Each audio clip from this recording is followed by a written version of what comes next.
Has New World Season 1 Season Pass been a success for New World and for Amazon Games? Well, that's the question we're going to talk about today. Now, it might be a little bit early to answer this because it did actually only come out, I think, about 3 weeks ago. But let's talk about it. Now, what we're looking at here is the top sellers on the official Steam website. And you can see that New World is currently 68. But what I want to point out is that it's actually dropped 54. So when the patch went live and everybody was buying the season pass, this shot up. I think the highest was maybe like number 6. So on a purely financial basis for Amazon Game Studios, the New World Season Pass release was very successful. I'm guessing millions of dollars. Like, it was up here with all of these big hitting games. It was very well received in terms of financials, I guess. Now, financials aren't everything. There's sort of 2 more questions. How did people who are possibly going to return to the game feel about it? And how did the current players feel about it? Well, we won't dwell on the Steam charts here for too long because I know I talk about this every month, but you can sort of see the effect that it had. You can see when it was released and you can see the number bumpage. Now, one thing I just want to point out is that after the Season 1 patch, the player numbers don't follow the same kind of pattern. That would normally be an indicator of something like bots. I don't think New World has got any more bots than it used to have or anything like that. But I'm a little bit confused as to why it's not defaulted into its usual pattern. I think it will settle down. I just want to point that out because I actually don't understand it. Maybe it's Twitch drops, maybe it's people just logging in more at different times. I have no idea. Either way, let's look at the numbers. So before the patch, we were basically on about 18, 17, 19,000, something like that. And then obviously we're dipping off at the end, but right now in the last couple of days we've had like 20 odd thousand. So the play numbers have come back a little bit, but only by like several thousand on average. Now you might think that this percentage here is correct because this is like the average players. Well, obviously March we didn't have the patch and in April we do, but obviously the last 30 days currently includes the end of March, so this isn't really a true reflection right now. Either way, the point is, then all I really wanted to say is that the play numbers did come back a little bit. And I think if we get more and more seasons, then this will be the trend. Season 2, for example, will probably do the same thing. But how do we as the players feel about it? Well, I'm not going to review the whole thing here, but let's talk about it a little bit. I think gear sets caused a bit of an issue in the community. Some people not happy that they basically created a problem and sold us the solution, and I completely get that. By the way, the solution shouldn't be gear sets. The solution should be reducing the amount of gear sets you need in New World. Combine ward gear, combine profession gear, just make it a little bit more simple and then put the difficulty elsewhere. Do not put the difficulty in the admin of just getting your gear sets and your ducks in an order and stuff like that. I find that deeply frustrating personally. But I think we're okay with it as a first run for a lot of people. Yes, it'd be nice if it had attributes and maybe like weapon abilities and stuff like that, but it's okay for now. Let me just get the dandruff out of my hair or whatever the hell I've got in my head. And it's sort of a similar story with the season pass itself, the fact that we have the free reward track and the premium reward track and how you progress on that season pass. A lot of people are okay with it. I think I'm okay with it. There's nothing crazy on the, yes, I might call it minor pay to win, but the fact that it's capped, I don't really have a massive issue with it. A lot of people are saying that it's a bit grindy. Now, for me, I'm just playing as I normally would and sort of seeing where I end up. I'm currently at level like 55 or something like that, but that's fine. I'm a relative casual. I'm not really rushing it. I'll probably get there before the end. There's a bit of a pressure to get there before the end because of that free gear set at the end of the free pass, but I'm not stressing about it right now. Overall, it gives a lot of people just something to do extra. I'm, for example, not changing my behavior too much, but if I'm waiting for an outpost rush, yeah, maybe I'll go and kill 10 ancients or something like that. It gives me just something to do. But I can understand how people might feel like it's a chore, but that's the problem with like MMOs in general, isn't it? My main issue with the season pass is the fact that the double XP no longer works when you do your hand-ins for the activity card or your chapters. They changed it so it only works on the passive XP, and that makes it completely pointless. Do not buy them. I also think that people sort of enjoyed the story. Whilst not the most like revolutionary story in the universe, it was quite well told. We had cinematics and that kind of stuff, and I think people actually enjoyed it. For me, the main problem was a little bit of a disconnect with the main character. Because I've not played fresh and I've not actually leveled since they made the changes,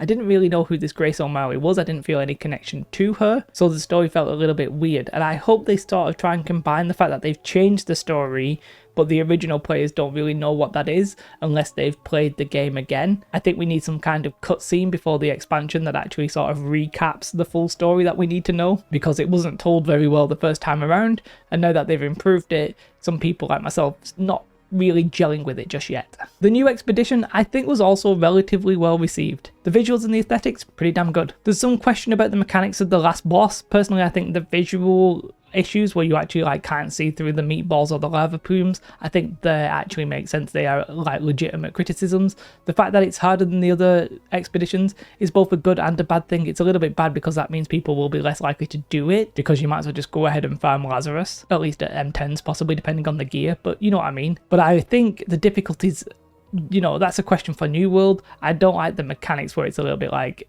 stuff's hitting you beyond the range that it like visually appears. Obviously they fixed the lava plume, but I still think the red ball, that was maybe still an issue. Not tested it since, so maybe they fixed that as well, I've no idea. Obviously they introduced human ward, and I think for a lot of people that was the breaking point where they're like, oh, actually that J Odyssey guy, he was right. Ward gear is stupid and they need to do something about it. Having 5 different ward sets now just feels so stupid to me. And it would help with the gear sets if they reduced it, as I mentioned earlier. And then there's really 2 other main things that they did in this patch for players. One of them was the AoE circles, which, I mean, for competitive players, probably makes perfect sense. But for the rest of us, we probably don't really like the visuals. It does look a little bit like Star Wars. It's a little bit weird. There's bubbles everywhere. It just looks a little bit too chaotic. What they need, in my opinion, they are going to tone down the colours, but what they actually need is to get rid of the 3D bubble and just have it be a circle on the floor. That's enough for us, right? I understand that it's a 3D world and people might be a little bit confused if they're on a ledge or what have you, but the visual clarity of that, I think, would be a lot better if it just had circles on the floor. And as with the balance changes, I actually think it's sort of okay. We have range people playing in light and then a lot of other people playing in medium or heavy. I personally tried to play a melee character assassin in light and I absolutely got wrecked. Now that's the way it should be, because I'm at best average, and I don't really think you want an average melee player to be better in light, just zooming around annoying everybody. I think you want to reserve that for your top end PvPers. So if it's hard to do and it's strong, then that's fine. If it's easy to do and it's strong, then that's possibly a bit of an issue. That's my personal take on that, but you know, it is what it is. Now you might say that there's a bit of an issue with light armor and ranged and how melee can't chase them, but I'm less bothered about that at the minute. Sure, it probably needs some sort of long-term addressing and I have no idea what that would be, but yeah, I'm not really too fussed about that right now. I don't really want to make any strong claims. Obviously, there are some weapons that look a little bit stronger than others.